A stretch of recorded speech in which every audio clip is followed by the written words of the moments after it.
소리 없이 들어와 영영 이곳에 눌러 앉은 것도 있습니다.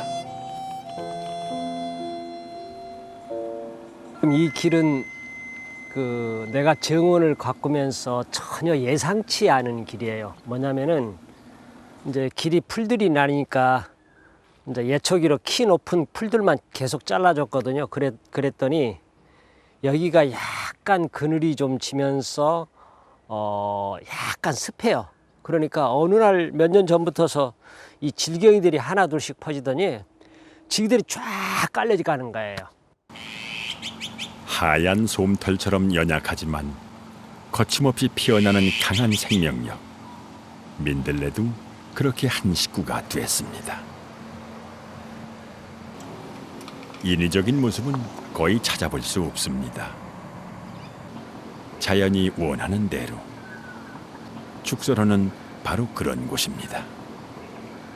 사실 우리나라의 한국 정원이 거의 찾아보기 쉽지 않아요. 우리 한국은 뭐냐면은 자연을 축소하거나 정복하는 것이 아니라 그대로 자연을 그대로 받아들이는 겁니다. 그래서 하다못해 그 나무 하나라도 일체 손 하나 되지 않는 것이 우리네 정서입니다. 매화가 만발하는 봄을 지나면 꽃세상이 펼쳐집니다. 6월까지는 노란 꽃창포가, 한여름에는 보랏빛 맹문동이, 가을엔 열정적인 꽃무릇이 내내 보는 즐거움을 안겨주죠. 그리고 겨울이 되면 눈 덮인 숲이 그림 같은 풍경을 만들어냅니다. 그런데 더욱 놀라운 건 이 모든 것들을 박태우 씨 혼자 만들었다는 점입니다. 불과 40년 전만 해도 자갈 섞인 황토밭이었지만 구석구석 그의 손길이 다 지금의 아름다운 죽설원이 완성됐습니다.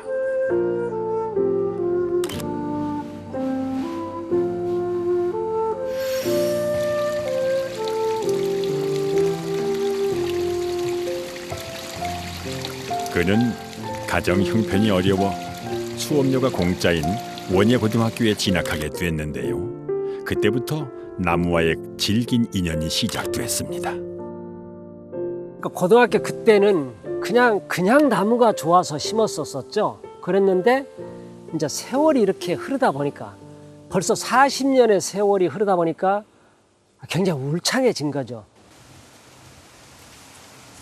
농촌 지도사로 안정적인 공무원 생활을 하던 어느 날, 그는 42살에 사표를 던지고 본격적인 귀림 생활을 시작했습니다. 공무원 생활로 근검절약하며 모은 돈은 고스란히 숲으로 들어갔는데요.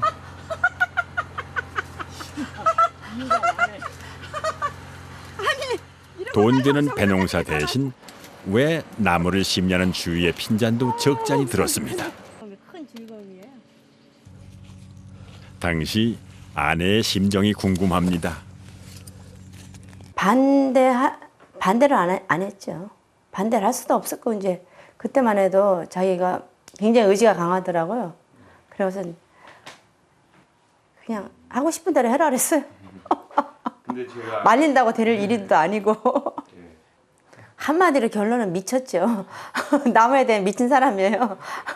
더 이상 뭐 말이 필요 없어요, 진짜. 공들인 탑처럼 누가 시켜서 했다면 이런 중노동이 또 없었을 겁니다.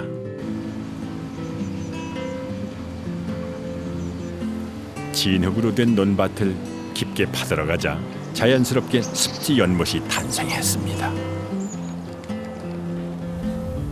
그렇게 만든 습지가 모두 7개에 달합니다. 습지 주변에는 긴 난초잎과 비슷한 노란 꽃창포를 집단으로 심었는데요.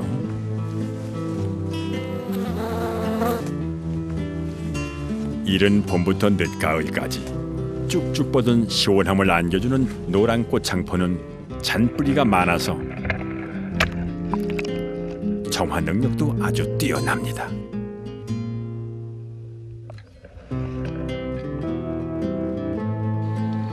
건강한 숲은 다양한 생명을 불러들입니다. 느리게 가는 달팽이에게도 두꺼비에게도 죽설하는 살기 좋은 새집입니다.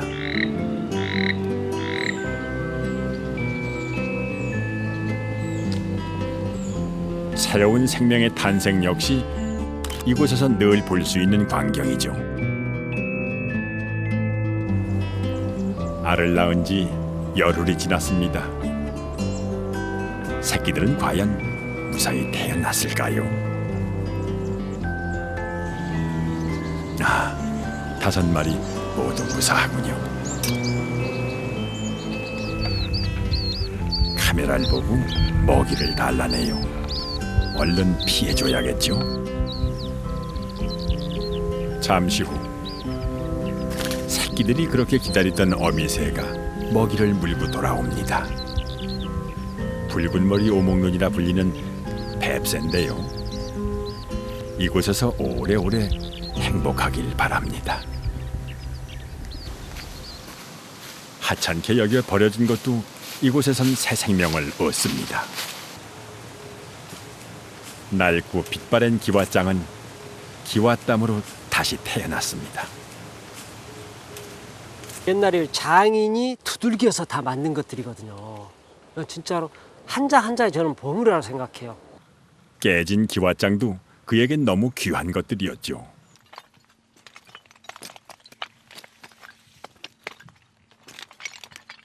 자갈 대신 깔아놓으니 소리가 참 좋습니다.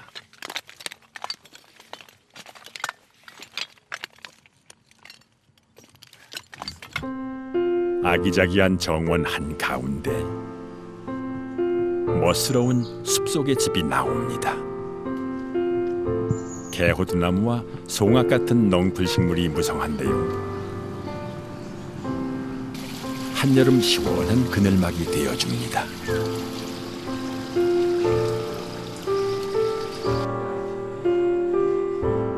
집 주변을 감싸고 있는 푸른 대나무 숲. 이곳이 숲인지 집인지 헷갈릴 정도입니다. 이곳 역시 30년 전 박태우 씨가 손수 설계한 집입니다.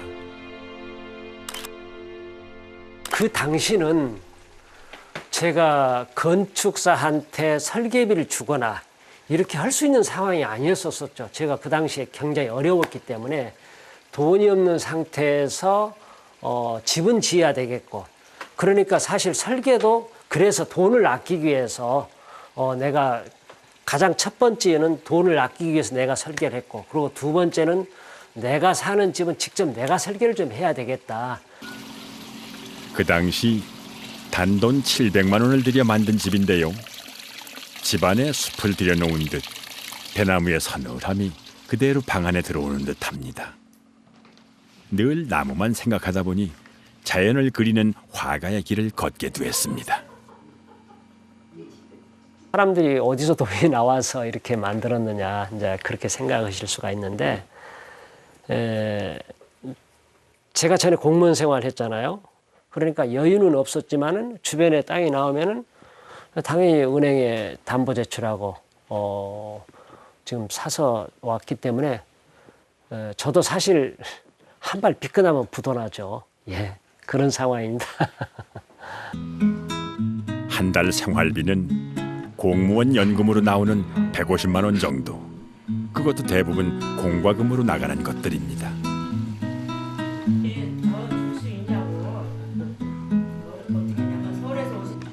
먹을거리는 자급자족으로 해결하고 도시가 아니기에 체면 유지비도 들지 않습니다.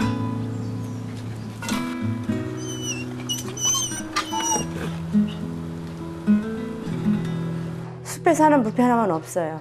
예. 숲에 사는 예. 즐거움은 즐거움은 뭐 시시때때로 변하고 매 순간마다 이렇게 들려오는 소리가 틀려요. 들리는 소리가.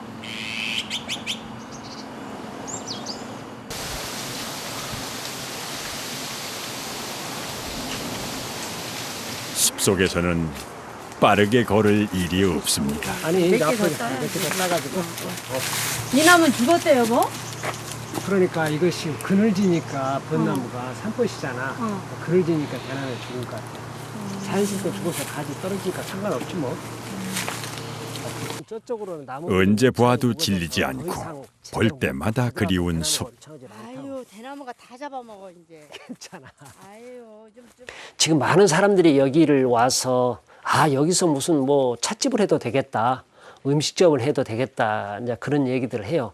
그러는데 저만큼은 세상을 좀 거꾸로 가고 싶어요. 모든 사람들이 다 가는 길을 반대로 나는 가지 않은 길을.